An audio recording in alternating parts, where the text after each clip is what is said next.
Thank you. Shrimati Sabitha Indra Reddy గారు.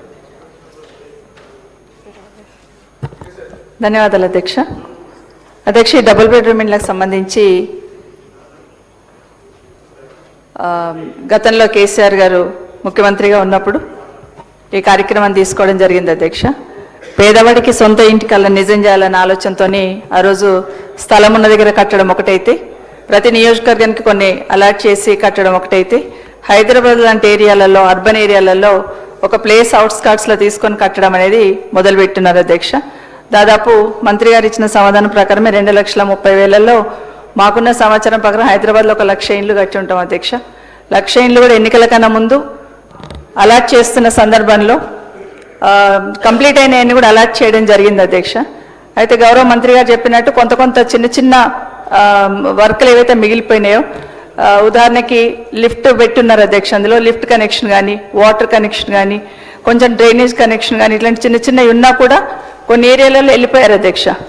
ఇప్పుడు 2.5 years నుండి అధికారులను ప్రతిసారి చెప్తూ ఉన్నాం, వాటిని పూర్తి చేయండి, పూర్తి చేసి ఇవ్వండి. బెనిఫిషరీస్ వస్తారు వెనక్కి, మళ్ళీ వాళ్ళ ఇండ్లు వాళ్ళకి షిఫ్ట్ అవ్వాలి అంటే అట్లీస్ట్ లిఫ్ట్ పని చేయాలి కదా అని చెప్తా ఉన్నాం అధ్యక్ష. ఉదాహరణకి నా కాన్స్టిట్యున్సీలో 12 floors వేశారు అధ్యక్ష. కాబట్టి అట్లాంటప్పుడు లిఫ్ట్ కంపల్సరీ ఉంటేనే వాళ్ళు పోగలుగుతారు. కాబట్టి ఇట్లాంటివన్నీ ఉన్నాయి, ఒకసారి ప్రత్యేకంగా దృష్టి పెట్టమని చెప్తా ఉన్నాను అధ్యక్ష. అదే కాకుండా కొన్ని పెండింగ్, ఇప్పుడు కొన్ని మిగిలిపోయినాయి, 90% పూర్తి అయిపోయి 10% వర్క్ చేయాల్సినవి కొన్ని మిగిలిపోయినాయి అధ్యక్ష. ఉదాహరణకి నా నియోజకవర్గంలో 10,000 కడితే 5,000 అలాట్ చేసాం అధ్యక్ష. ఇంకా 5,000 చిన్న చిన్న పనులే, కొంత వర్క్ ఉంది, వాటిని పూర్తి చేసి ఇవ్వాలని గౌరవ మంత్రి గారిని కోరుతా ఉన్నాను. అయితే ఇస్తున్న సందర్భంలో ఈ 99 రోజులలోనే ఇవ్వాలని అధికారులకు ఆదేశించామని మంత్రి గారు చెప్పారు. సంతోషం అధ్యక్ష, తొందరలో అలాట్ చేయమని కోరుతున్నా. కానీ గత ప్రభుత్వం ఉన్నప్పుడు పార్టీ పరంగా చూడలేదు అధ్యక్ష. ఎవరైతే అప్లై చేశారో వాళ్ళందరినీ కూడా పిలిచి కలెక్టరేట్లో కలెక్టర్ గారి ఆధ్వర్యంలో గౌరవ శాసనసభ్యులను, అప్పుడున్న ప్రజాప్రతినిధులందరినీ పిలిచి అధికారుల సమక్షంలో డ్రా తీశారు అధ్యక్ష. అది ఎవరికి వస్తే వాళ్ళకు అలాట్ చేశారు అధ్యక్ష. అది పార్టీలను చూడలేదు, ఎవరిని చూడలేదు అధ్యక్ష. కేసీఆర్ గారు మాకు ఒకటే చెప్పారు, డబుల్ బెడ్రూమ్ ఇల్లు కావాలన్నాడు, ఇల్లు లేని వాళ్ళు అప్లై చేస్తారు కదా, మరి డ్రా తీసి డ్రా ప్రకారమే ఇవ్వండి అని చెప్పారు. డ్రా ప్రకారమే ఇచ్చాం అధ్యక్ష. అయితే ఇప్పుడు ఏం జరుగుతుందంటే అధ్యక్ష, 2 days నుండి మా అధికారులందరితో మాట్లాడుతున్న సందర్భంలో ఇందిరమ్మ కమిటీ చెప్పిన వాళ్ళకి ఇల్లు అలాట్ చేస్తామని.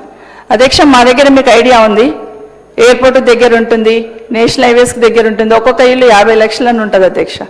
అట్లాంటిది ఇందిరమ్మ కమిటీ ఎవరికి చెప్తే వాళ్ళకి అలాట్ చేస్తాం, పైకి వెళ్ళి ప్రభుత్వం ఇచ్చిన డైరెక్షన్ అంటున్నారు అధ్యక్ష. నా రిక్వెస్ట్ ఏంటంటే గౌరవ మంత్రి గారికి, గతంలో తీసినట్టు ఇక్కడ కాస్ట్లీ ఏరియా, కాస్ట్లీగా ఉంటుంది, చుట్టుపక్కలంతా కూడా అదే తరా ఉంటుంది అధ్యక్ష. దయచేసి డ్రా గతంలో ఎట్లా తీసాం అట్లా తీసి ఇవ్వమని కోరుతా ఉన్నాను. మీరు గ్రామాలలో ఇందిరమ్మ కమిటీ ఆధ్వర్యంలో ఇండ్లు ఇచ్చారు, మేమేం అబ్జెక్షన్ చెప్పలేదు అధ్యక్ష. ఎవరికైనా పేదవాడికి ఇస్తే సంతోషం అన్నాం, అక్కడ ఇన్వాల్వ్ కూడా కాలేదు అధ్యక్ష. కానీ ఇక్కడ గతంలో ఇచ్చినట్టే డ్రా తీసి ఇస్తే పేదవాళ్ళకి న్యాయం జరుగుతుంది. అక్కడ కూడా పార్టీ పరంగా కమిటీ చెప్పిన వాళ్ళకే ఇవ్వాలని మాకు ప్రభుత్వం ఆదేశాలు ఇచ్చిందని చెప్తున్నది అధ్యక్ష. దయచేసి అట్లా ఉంటే దాన్ని గౌరవ మంత్రి గారు గతంలో ఎట్లు ఇచ్చినారో ఆ విధంగా ఇవ్వాలని కోరుతా ఉన్నాను అధ్యక్ష. డాక్టర్ కల్వకుంట్ల సంజయ్ గారు.